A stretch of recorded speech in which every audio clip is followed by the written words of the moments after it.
Hola, un cordial saludo para todos. Soy el profesor Rubén Darío y bueno, les doy la más cordial bienvenida a una nueva emisión del programa Domingos de Café con el profesor Rubén Darío. También saludar a todos los oyentes y seguidores del programa América Visión y Radio Satélite Visión, conversando con el profesor Rubén Darío. Bueno, y seguimos conversando seguimos en el ciclo de diálogos poéticos, eh, conversando con autores y autoras que van a ser parte del festival número 34, el Festival Internacional número 34 de, de Poesía de Medellín. Hoy tenemos una invitada muy importante, se trata de Melissa Machado. Ella nació en Durazno, Uruguay. Vive en Montevideo, es escritora, terapeuta, eh, astróloga, medicina tradicional y también periodista de artes visuales.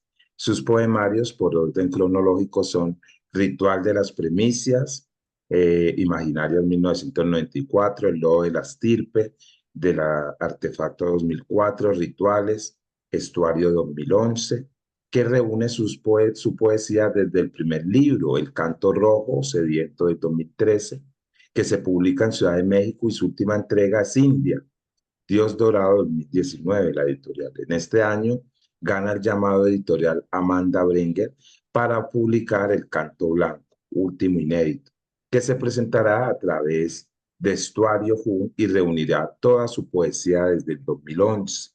Canto Rojo, Canto Negro, dos libros inéditos que son Cantos Alfa 1 y Río de la Plata. A su vez, Madre, que obtuvo el Premio Nacional en el 2019 y se encuentra inédito aún. Y Canto Blanco es un libro independiente, más un relato. Esto me explica que ella trata pues de ordenar su prolífica producción. Entonces, para nosotros, bueno, además, estamos frente a una prolífica autora que también ha recibido diferentes menciones y premios, tanto en concursos del Ministerio de Educación y Cultura como la Intendencia de Montevideo. Entonces, bienvenida, Melissa, y bueno, un placer para nosotros conversar contigo. Un gusto, Rubén Darío. Muchas gracias por la invitación. Muchas gracias por estar acá. Y bueno, a veces pasa con los currículums, con los CVs que circulan por redes, que capaz que no están actualizados porque todos esos libros que nombraste están todos editados. Erika. ¿M? Todos los inéditos, esos que nombraste, han sido editados, bueno, desde, desde 2019 hasta acá, durante ahí va, Madre, y sí, gané con ese libro cuando estaba inédito, y luego fue publicado, porque fue un premio con publicación del Ministerio de Cultura, ¿verdad? Y lo que ocurrió posteriormente es que acá hay una gran poeta ya fallecida que se llama Amanda Berenguer, muy prolífica. Tenemos en Uruguay una enorme cantidad, un linaje de poetas, de mujeres. Y en ese libro que estás mostrando en pantalla, El Canto Blanco, fue que ganó el fondo editorial Amanda Berenguer, que reunió todos esos libros que habían sido publicados en el extranjero, en México, en Estados Unidos, o que no estaban publicados, y salieron todos juntos en el Canto Blanco, reuniendo el Canto Rojo, el Canto Negro, Canto San Fauno. Ahí está el Canto Rojo publicado en Estados Unidos, con traducción. Ese mismo libro también fue publicado en Suecia, con traducción obviamente al sueco. Y bueno, este, acá estamos rumbo a Medellín, con mucha alegría de conocer la tierra y la gente. Bien, bueno, comencemos por preguntarte y que nos cuentes un poco quién es Melissa Machado, y cuál era, digamos, háblanos un poco de esa experiencia con la lectura, ¿cierto? De cómo fueron tus primeros acercamientos al libro, si fue en tu hogar o fue en el colegio, ¿no? Cuéntanos un poco sobre todo. contaré. Tengo una duda que es que mi imagen se ve como un poco diluida. Creo que está la cámara, a ver si ahora se ve mejor. Sí, ahora Me sí. parece que es mi cámara, que estaba como, le ha de haber pasado un pañito y quedó rara. Bueno, los primeros encuentros con la lectura, ¿verdad? Cuando yo era muy niña y vivía en Durazno, que es un pueblo con nombre a fruta, ¿no? Que queda en el centro de Uruguay, este país de América del Sur. En realidad en mi familia de origen no había una gran biblioteca. Lo que sí había era una colección de clásicos universales que se llamaba Mi Libro Encantado, que reunía poemas, canciones de cuna, eh, cuentos que estaban separados en edades. Eran canciones de cuna desde el bebé para leerle al niño hasta tal edad donde el niño empezaba a leer, y así sucesivamente hasta la adolescencia, hasta la juventud. Y yo recuerdo que era muy pequeña y los libros, que eran muchos, esos libros estaban, suponte que eran 15 tomos que reunían clásicos universales, ¿verdad? Escogidos, ¿verdad? Entonces yo iba hasta esa pequeña biblioteca que había y yo misma iba tomando los tomos y también estaban ilustrados. Entonces me acuerdo de los dibujitos y de los versos y los poemas. Y yo hacía un ejercicio muy raro para una niña tan pequeña. Esto fue antes de entrar al primer año de escuela. Tendría 5 años, después 6, después 7. Y me gustaba ver los dibujitos y copiar frases y palabras sueltas. Entonces tenía como un pequeño escritorio que era una silla de esas como de director de cine que le daba vuelta el respaldo y lo usaba como, como escritorio, ¿verdad? Y ahí me ponía a jugar, soy hija única. Mi juego era jugar con la poesía de otros grandes escritores cuando era niña. Entonces yo creo que ahí se me desarrolló un gusto muy solitario y muy único. Y bueno, después en la escuela, obviamente, me iba muy bien en la parte de escritura, en la parte de redacción, y la maestra me hacía leer en las fiestas de fin de curso y en las fiestas patrias, ¿no? Ese fue mi primer acercamiento. Un juego muy artístico, muy visual y muy solitario con el libro, ¿no? ¿Qué significa para ti? ¿Qué significó, digamos, en ese momento o Mm, en ese entonces? ¿Qué significaba la lectura, ¿no? Y ahora, luego, pues de toda tu formación, de tu experiencia ya como mm. poeta, ¿qué podrías, cómo podrías definir la lectura? ¿Qué significa leer? Y sobre todo, leer textos literarios. Mm. Bueno, ahora vivimos en una época muy mediatizada por lo visual, ¿no? Muy mediatizada por las redes, por internet. En aquel momento, este ejercicio que era más con el objeto libro, ¿verdad? Yo recuerdo pasar muchísimas horas leyendo en mi casa, como te digo, sola, porque no éramos una familia grande, estaba yo sola, mis padres trabajaban, mi abuela venía a visitarme, y yo, digamos que el libro era mi compañía, era mi dama de compañía, era todo a donde yo quería sumergirme en un mundo literario, narrativo, visual, sensible, para mí pleno de sentido, de aromas, bueno, dependiendo del el escritor que eligiera, ¿no? Pero tenía naturalmente la capacidad de entrar ahí y estar adentro del libro como ahora veo que, no sé, mi hijo, por ejemplo, desde muy chico, su relación no era con los libros, era con la pantalla, ¿verdad? Y creo que es un poco distinto los que hemos crecido con los libros y no con las pantallas. Creo que se ha dado, hay un acercamiento sensible diferente. Por suerte también los jóvenes leen libros, además de que, bueno, ahora es más fácil, por ejemplo, conseguir un archivo virtual que un libro físico, ¿verdad?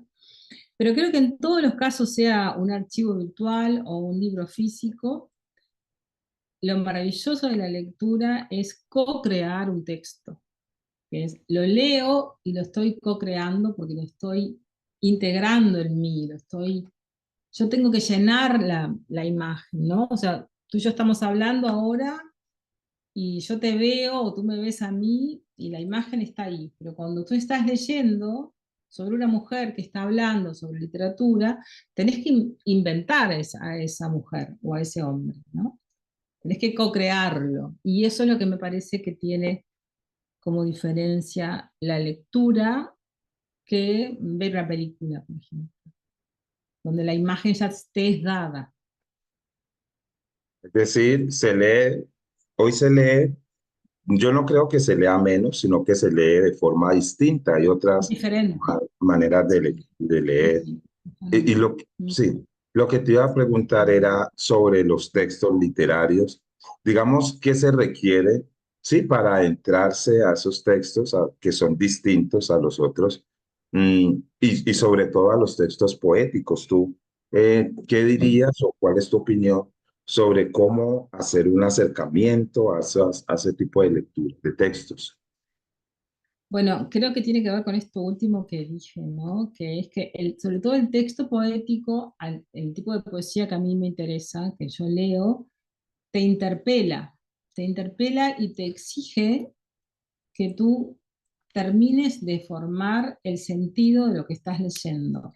Yo sé que en la narrativa, por ejemplo, en la narrativa clásica, si te están diciendo, no sé, que hay un gato negro durmiendo en el sillón, te están diciendo hay un gato negro durmiendo en el sillón. Ahora, quizás un poeta te hable del simbolismo de ese gato negro que está recostado en el sillón y no te lo dice de manera directa, ¿no? Te habla, no sé, de un manto de oscuridad, por ejemplo. Ya que hoy empezamos jugando ahí con que a la luz le sigue a la oscuridad, ¿no? Entonces, en ese juego de la metáfora, en ese juego de lo que está velado y superpuesto, está lleno de capas de sentido, la poesía hace que el lector tenga que desplegar su mundo creativo para poder recibir aquello que le está mostrando el poeta, ¿verdad?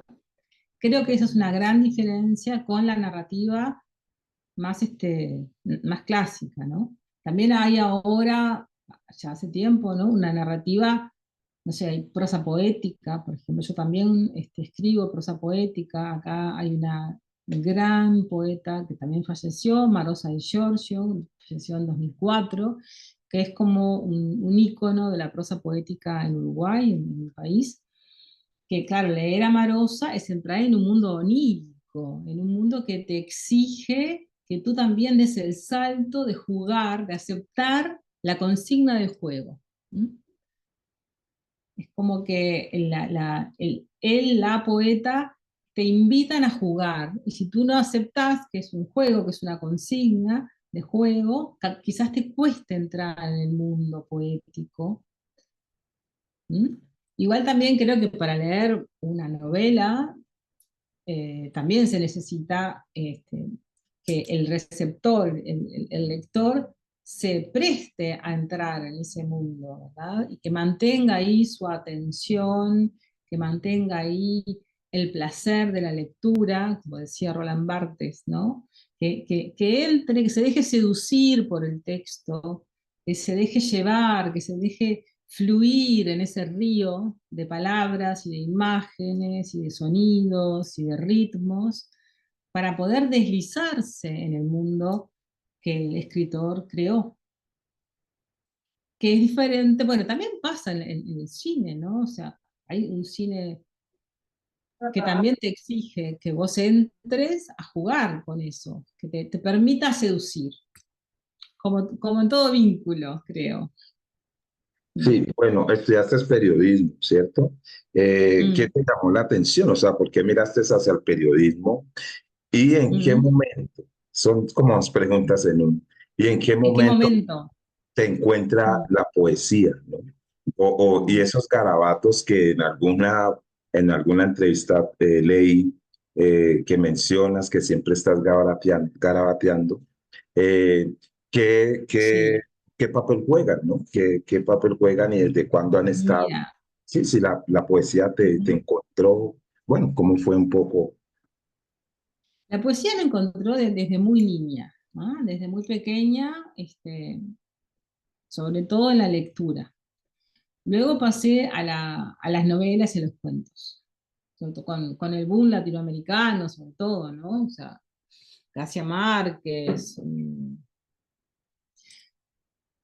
Y luego en los 90 yo acá, a partir de las últimas finales de la década de los 80, salimos de una dictadura militar y entramos lentamente en un proceso democrático que a partir del 84, 85, eh, yo entré a estudiar letras en la Facultad de Humanidades y Ciencias y Psicología también. Y por ahí empezaron a salir muchas revistas de jóvenes que escribíamos y que no teníamos un lugar, como siempre ocurre, ¿no? En el sistema. Entonces ahí me convertí en periodista cultural de un fenómeno cada vez mayor de crecimiento de la cultura. O sea, como luego de muchos años de que no se podía hacer un montón de cosas creativas, hubo un boom, un despertar de lo creativo. Y ahí muchos jóvenes, en aquel momento, jóvenes, 20, 21, 22 años, salimos a escribir en medios de prensa. Entonces el periodismo ocupó 15 años de mi vida. Trabajé en muchas revistas culturales y en suplementos culturales de Uruguay, muchos, como 15 diferentes. Y todavía de vez en cuando escribo entrevistando, sobre todo artistas visuales. También trabajé para el País Cultural de acá, entrevistando todo tipo de artistas, pero sobre todo escritores y pintores. Eh, y también me gustaba mucho hacer crónicas de cualquier cosa, me proponía temas comportamentales, por ejemplo, tendencias, no sé, como un poco el eje que tiene ahora el Festival de Medellín, ¿no? Eh, Me refiero, por ejemplo, al intercambio de semillas, la importancia de la tierra, del clima, eh, el rol de los jóvenes en determinada situación. Ese tipo de cuestiones de comportamiento me interesaron y me interesan mucho. Cosas que ahora trabajo mucho como terapeuta, ¿no? O sea, yo siento que ese trabajo periodístico comportamental era una especie de antesala de lo que iba a ser después trabajar con personas en consulta. Y la poesía estuvo siempre conmigo, siempre. Son registros de escritura totalmente diferentes, ¿no? Porque en el periodismo uno es objetivo, uno le da el espacio al otro, el protagonista es el otro, y uno pregunta y se informa sobre la vida del otro antes de entrevistarlo, ¿no? Antes de seguir su vida.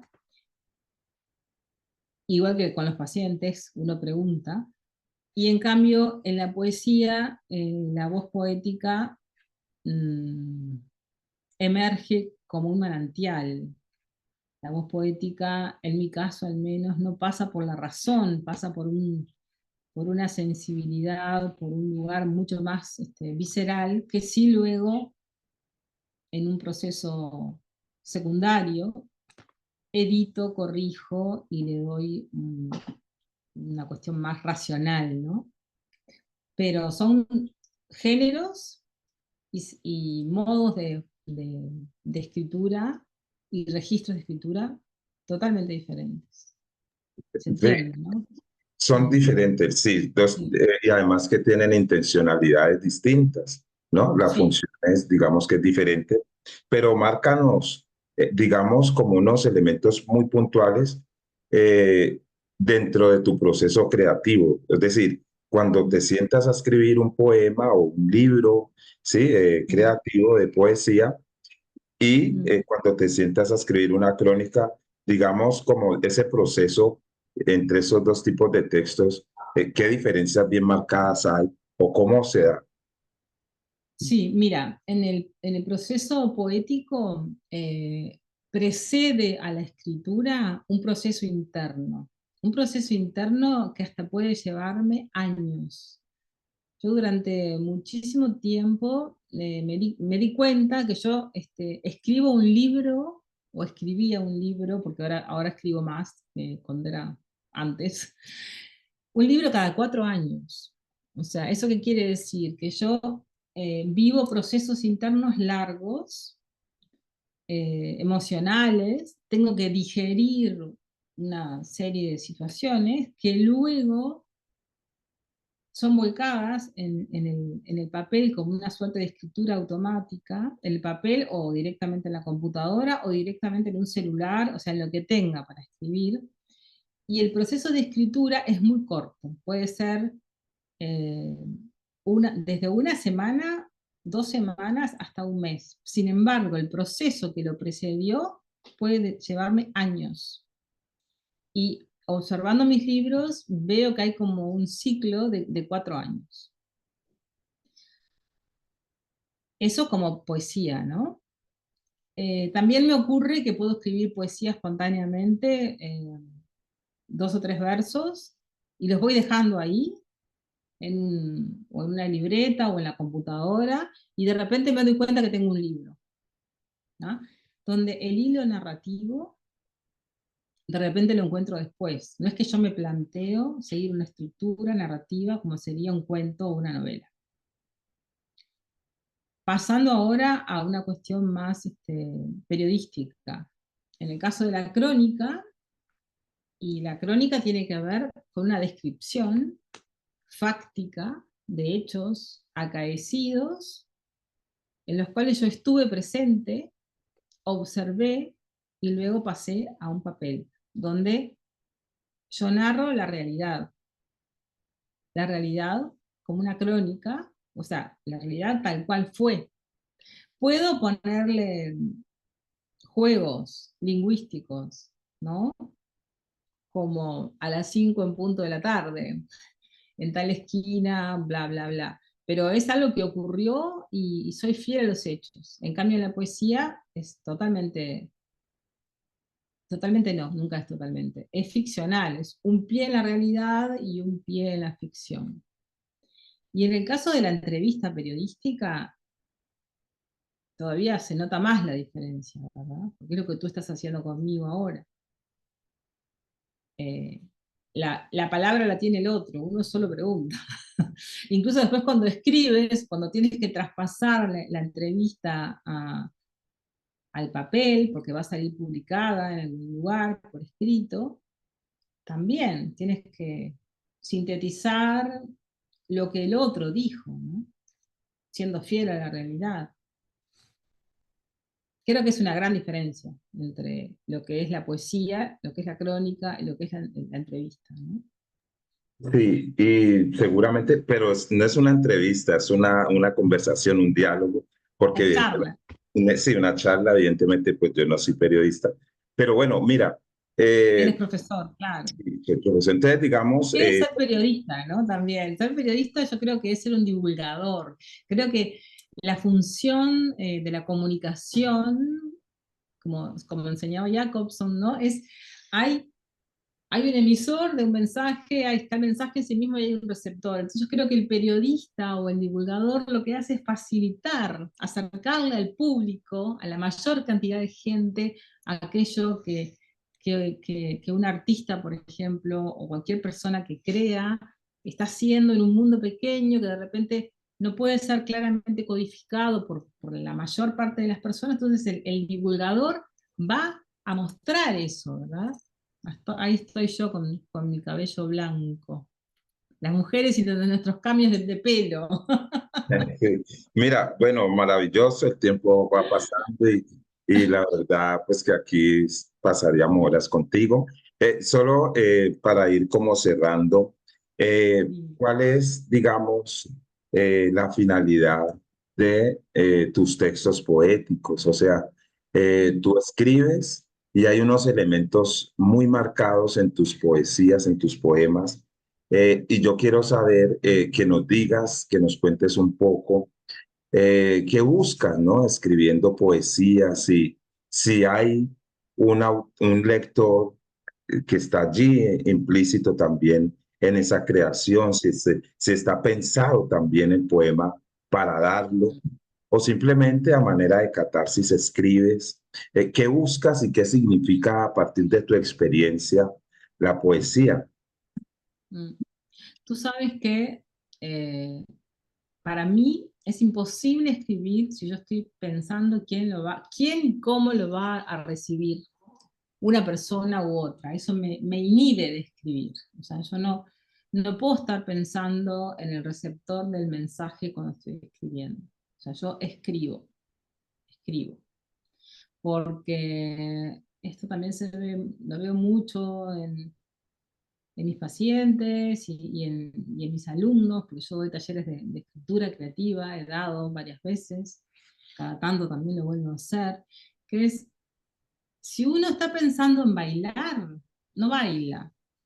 Si uno está pensando en, bueno, ahora sé espontáneo, entonces no puede ser espontáneo. Entonces es necesario aflojarse, aflojar el cuerpo, aflojar la mente, aflojar la mano de la escritura para poder crear. Entonces yo prefiero no pensar en quién lo va a recibir ni cómo lo va a recibir, porque me parece ya censurarme de antemano en mi voz poética, que suele ser una voz bastante, no sé si no es adecuado que lo diga yo, pero es una voz un poco dura, un poco intensa, por momentos un poco oscura, por momentos luminosa, pero es intensa mi poesía. Como catarsis tampoco lo veo, porque como catarsis está demasiado elaborado. O sea, yo elaboro el texto, lo voy tejiendo, lo voy bordando como una filigrana. Eso quiere decir que no es meramente un saco esto de mí, lo vuelco de una manera visceral. No. Sí que hago el ejercicio y también enseño eso, ¿no? De que hay que primero, en un proceso primario, escribir todo lo que a uno se le ocurre y luego dejarlo reposar un poquito y volver al texto un día, al otro día, a la semana, al mes, al año, a podarlo, ¿no? Entonces, la palabra catarsis yo más bien la dejaría dentro de lo terapéutico y sí lo dejaría en parte del proceso creativo como el momento donde la mano se afloja y escribe, el cuerpo y la mente y el corazón y el espíritu se aflojan y escriben, para después venir con el editor, el podador interno, a cortar todo lo que no servía. ¿Sí? No sé si respondí, Rubén Darío, a lo que me estabas diciendo. Sí, desde luego. Y mira, para cerrar, ¿cierto? Antes, porque a mí me encantó, me pareció preciosísimo esta estrofa. Este es un poema que Sí, se llama Apouselan, que está en la página del festival, sí, ahí han recopilado sí, mm, unos textos tuyos. Y dice, sí, el 4 dice, en el extremo de las manos, la oscuridad es tan suave como tu lengua atravesando mi cerebro. Entonces esa imagen me pareció perfecta, ¿no? Muy bien lograda. Y para cerrar, Melissa, sí. simplemente Es que nos fuerte. comentes que nos lees dos poemas, ¿sí? Pero antes, que nos ¿Mm? digas qué se necesita. Siempre a los invitados les cerramos con esta pregunta, es, ¿qué se necesita para escribir tres elementos o tres aspectos que tú digas se necesitan para escribir literatura, ¿no? O poesía, pues en tu caso. Primero, te tiene que gustar mucho leer. Tienes que haber pasado por el placer de la lectura y tienes que sostener eso toda la vida. Porque el que escribe lee y el que lee escribe, ¿no? Después, tienes que desaprender muchas cosas que has aprendido para poder soltarte y relajarte y entregarte a tu propio ejercicio de escritura, donde no te puedes comparar con los grandes que te han antecedido o que están escribiendo contemporáneamente. No puedes estar pensando en los otros, tienes que concentrarte en tu propia voz. Y para encontrar esa propia voz, tienes que tener muchas ganas y tirarte al agua. Como realmente tienes que decir, yo quiero escribir y me voy a encontrar a mí mismo, a mí misma, voy a encontrar mi propia voz y voy a hacer este ejercicio de bailar con las palabras, bailar sobre ellas y con ellas. Esas son las tres cositas que se me ocurren. Bien. Bueno, ¿Qué opinas? antes, sí, perfecto. Antes de Mm. cerrar, de despedir a Melissa, pues con los dos poemas, recordarles a todos nuestros seguidores que todos los domingos estamos pues en este ciclo antes y durante el festival que inicia pues el próximo sábado 13 de julio. También agradecerles por su participación, por sus sugerencias, por sus inquietudes que día a día hacen pues que nosotros mejoremos y que lo que buscamos es pues enriquecer el acervo cultural latinoamericano. Con Melissa nos quedaríamos aquí horas, agradecerle por su tiempo, invitarla para otras Usted. actividades que tenemos en el colegio, ¿no? Con los jóvenes, para posibles pues Ujú. actividades que ya te iré comentando, que se hacen de manera Bueno, híbrida, ¿no? Encuentros con autores y cosas así de las cuales yo te voy a mencionar. Entonces, ahorita pues nos despedimos, los esperamos en muy nuestra bien. próxima emisión y un abrazo a Melissa, muchas gracias y pues quedamos atentos con tus A dos. ustedes. Nos estamos viendo. Nos vemos en el festival entonces. Así es. Nos despedimos ahora, ¿verdad? O querías, no, porque me dijiste que si quería leer, pero me parece que no hay tiempo, se terminó, ¿no? Porque Un no entendí. poema, al menos de tu ¿Al menos un poema quieres que sí, lea? Bueno, a ver, un antesala. segundito. Antesala. Ese poema que tú elegiste es un poema de Canto Negro. Te he visto, hermano, peinando mi pelo como se acaricia un perro, las flores de la noche haciendo gestos, el cuerpo como tallo, las manos extendidas hasta la lengua y la cabellera escandida, pan de bienaventuranza. Está Maravilloso. cortito y al pie. Perfecto. Muchas gracias. Un Bueno, abrazo. Nos gracias a encontramos. ustedes. Un abrazo. Hasta luego. Muchas gracias. Me voy.